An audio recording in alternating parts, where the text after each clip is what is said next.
Hi, it's Linda from daretosparkle.com. I'm your love coach and relationship psychotherapist, and I help women to meet and marry Mr. Right, date like a diva, and overcome heartbreak and problems in their relationships. I've just jumped on to make this video today because it's been coming up quite a lot in my one-to-one coaching, and it's around the scenario where you can't get your relationship back on track once conflict and problems have started to arise. And so a lot of women are confused, and men are confused too, obviously, about us all the time. And but women get confused about why a man won't listen, won't just do the things that he has to do that seem so basic for a woman. A woman has top 3 priorities in a relationship, things that she values really very highly and wants to see that they're in place before a lot of other stuff can really matter to her. And they are, we want number one, we want to feel cared for, not cared for in the way of looked after, but that too. But we want to feel a man cares about us. And we also, number 2, want to feel understood. A lot of women say, oh, he doesn't listen to me. And a man turns around and said, I don't know what you're talking about. We went out for dinner last night. I listened to everything you had to say. We talked for hours. And we say, yeah, but you're not really listening. Because what we mean is they're not really listening and then doing the things that we want them to do sometimes. Number 3, we want to feel respected. We want to feel that our boundaries are heard and that a man respects what it is that we require and or don't require from him. Now, these are all pretty straightforward, you would think. Care, understanding, respect. Sounds like a walk in the park that any man should be able to provide for us. But it sometimes comes down to the way we're conveying what we need, and men don't quite get it. Now, on the other side, which is what I'm going to be focusing on today, because really I'm going to try and help you understand how to get these needs fulfilled, but not directly, not by force, or, when we have to nag or manipulate or go in a mood or give him the silent treatment. I want to try and get you away from those tactics and completely switch your focus onto what your man's top 3 needs are. And you might be thinking, hey, hang on, Linda, I'm not here to give him all of his requirements. I want my damn requirements met.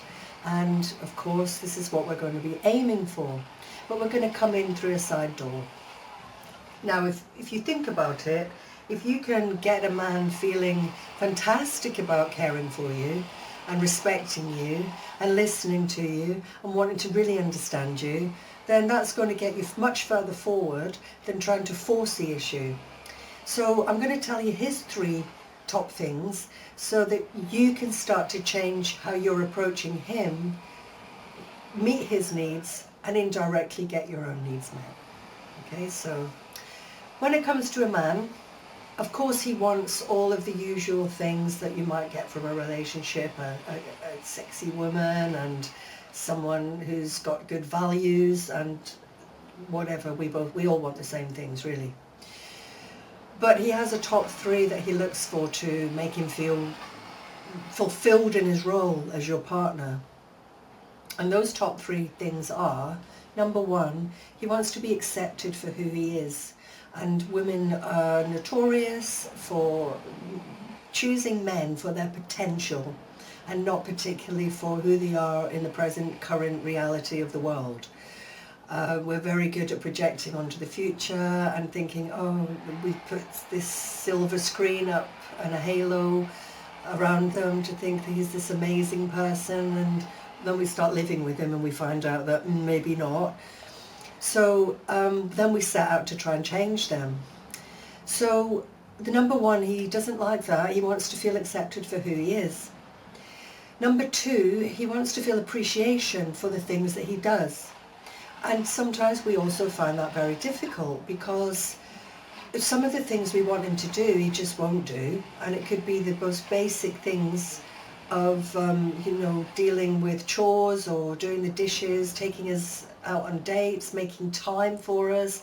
It could be very basic things, and then we get up in resentment, and when he does then do some things for us, we get into the attitude of, well, it's about time.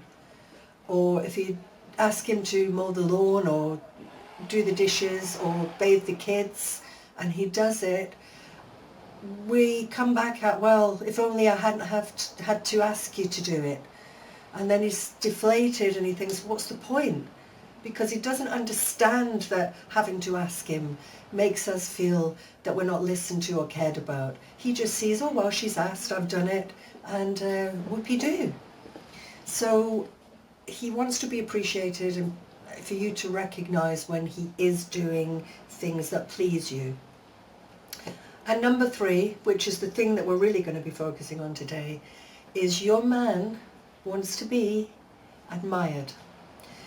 Now, when we want to be cared about, listened to or understood, we can walk up to the guy and say, babe, I kind of feel like I want to be able to talk so you hear me. I don't feel that you're listening to me, or I want to be more understood and I want you to understand my feelings, or I need you to respect my boundaries.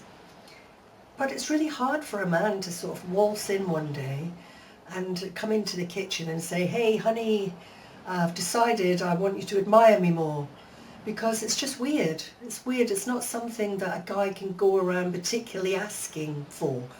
And in fact, he might not even be aware that he's got that drive in him, the need, this hero instinct that he has for a woman to admire him. It can be a very unconscious thing that he's got going on. But we all know, or it's generally recognised, that men have got a little bit of a hero instinct. They do like to win. They do like both men and women to admire them. Their sense of achievement, they like to win in competitions, they like to have a sexy woman on their arm, they like to have choices, they like to have financial and business success. I mean, women do too. It seems to be more inherent in men, more deeply embedded in their psyche, that they're admired for these types of achievements. So as women, we're forever not recognising this. We're always just ignoring the fact that this even exists. We generally don't even know that he has this need. So if we want to get our needs met of care, understanding, respect, and all these other things that we might want from a man, then we're going to have to come in the side door at it rather than hit it straight on, saying, hey, you need to care more, you need to listen more. And then he says, oh, shut up, and you're always nagging. And then the conflict starts, and he even stops doing the things that we liked in the first place. He might have previously taken us out, bought us flowers, listened to us, given us quality time, helped out with things from time to time, whatever it was, and we did like. He now retreats, withdraws back, leans right back and stops doing anything for us. And now there's a deadlock. We're not getting our needs met. He's not getting his needs met. And the relationship starts to disintegrate. So it's important that we know then that number 1, the hero instinct is a real, genuine, important part of a man's psyche. And especially in relation to how we admire him and how what he does for us pleases us. We need to show that we appreciate and admire him for the things that he's actually doing right. Otherwise, he just thinks he's onto a losing game, he can't win. You might even hear him say, I can never win with you. I hear it quite a lot. And so this is how I'm going to focus today, to show you some of the ways that you can convey your admiration without going overboard or saying blocking statements like, oh, that was nice, or that was great, honey, well done. And it all sounds a little bit kind of flat, and like, he's done the dishes, big deal.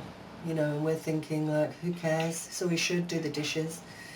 But there are little ways that we can speak and convey that communication in a way that touches his heart.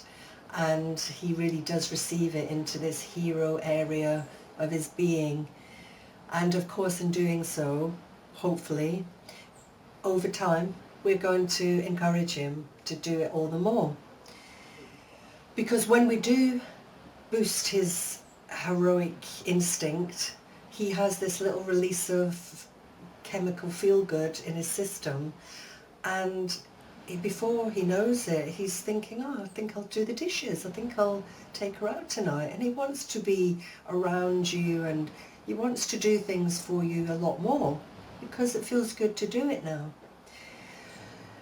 So the way we do this is in the language that we use. It's very feminine language about our feelings, about how we feel about what he's doing for us. It's not about our general feelings. He doesn't want to hear our feelings, as we probably know by now. He doesn't want to hear, oh, I'm pissed off, or, oh gosh, you're annoying me again. He doesn't want to hear our anger, resentment, frustrations. But the feelings I'm talking about are these feel-good things that he's causing in us about what he's doing. And this is where it's very important to emphasize. It's about what he's doing to please us. Believe it or not, a man wants to please a woman. He wants to make her happy. It's part of his masculinity, is part of being a man. That is just there in nature. A man feels good when a woman is happy, and it's because of him. So a way of doing this is to use feeling language, and it sounds something like this.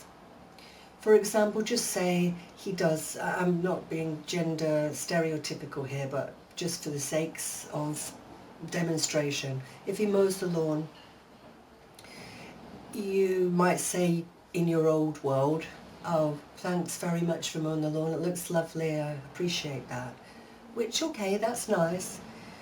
There are ways of saying it in a more feminine language way, where he can really receive it into his heart rather than just his head. And that sounds something like this. You know, when I look out the window and see the lawn, it just makes me feel really happy. It looks so beautiful, and I really appreciate looking out the window at it now. Thank you. It's just a different way of conveying your appreciation for the work that he's done. Or if he does the dishes, it'd be like, oh my God, you did the dishes. I feel so relaxed about the fact that's done now, and I really appreciate you doing them, thank you. Or if he's made the children, it's a matter of how you feel about that. Oh, it feels great to have that burden taken off my shoulders, and now I can just relax and put my feet up for a minute. Thanks, honey. It really means the world to me. And just that softer language about how it's impacted you in your life. Now you get to sit back and put your feet up for a moment, and you feel really happy about it. And he's caused that to happen for you. It's not just a matter of now a chore's being done. No, it's much more. Now he's entered into your world, and he's created something for you, something in your inner world. And we can't underestimate how important this language is, this change and tweaking of language, and how it impacts now his hero instinct and ignites it and allows him to feel good in his role. And now he feels he's doing his job right, he's making you happy, and he wants to do it more. Now, it might take a bit of time to turn it around, because if your relationship is been embedded in conflict, he won't notice what you're doing because he's just closed down from your communications a little bit.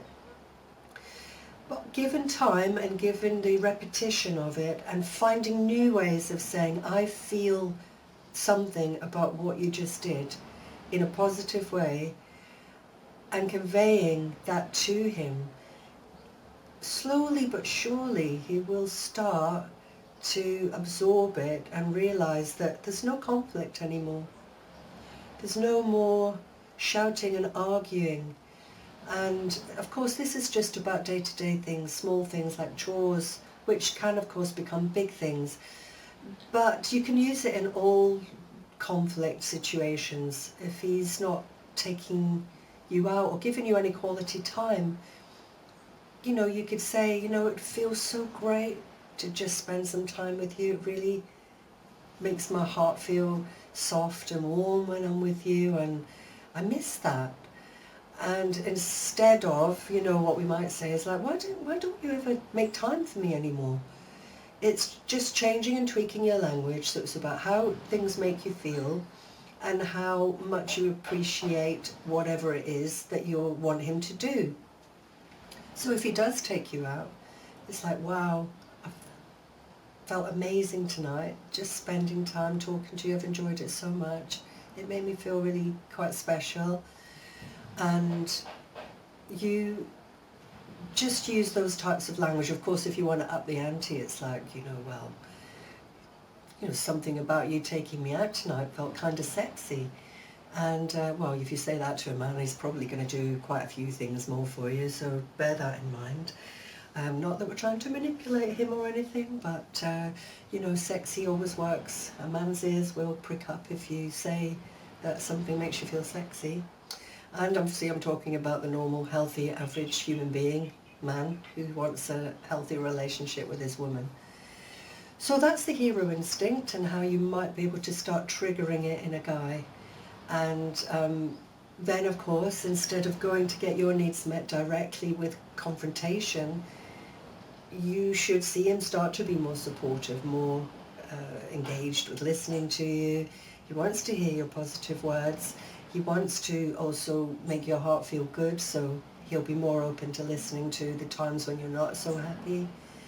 And it's a way of just bringing your relationship out of that mire and raising it back up so that you can start to get back the love bond that's starting to dissolve. So that's it, the hero instinct, his need for appreciation, acceptance, and most importantly, admiration. And then we can get our needs met of needing care, and we need to be listened to, and we want to be understood. And hopefully that will help your relationship moving forward. So I've been Linda Bebbington for daretosparkle.com. If you like the video, then give me a little thumbs up and go and visit daretosparkle.com. And over there I've got some programs that will help you in your dating life and to build your relationship and to go and meet the man of your dreams, hopefully. And yeah, I'll see you over there. And you can also join our Facebook group at Dare to Sparkle Coaching. And on there we're having smarter conversations about love and dating and relationships and helping each other to rise up and get the love we want. So I'll see you on the other side. Bye for now.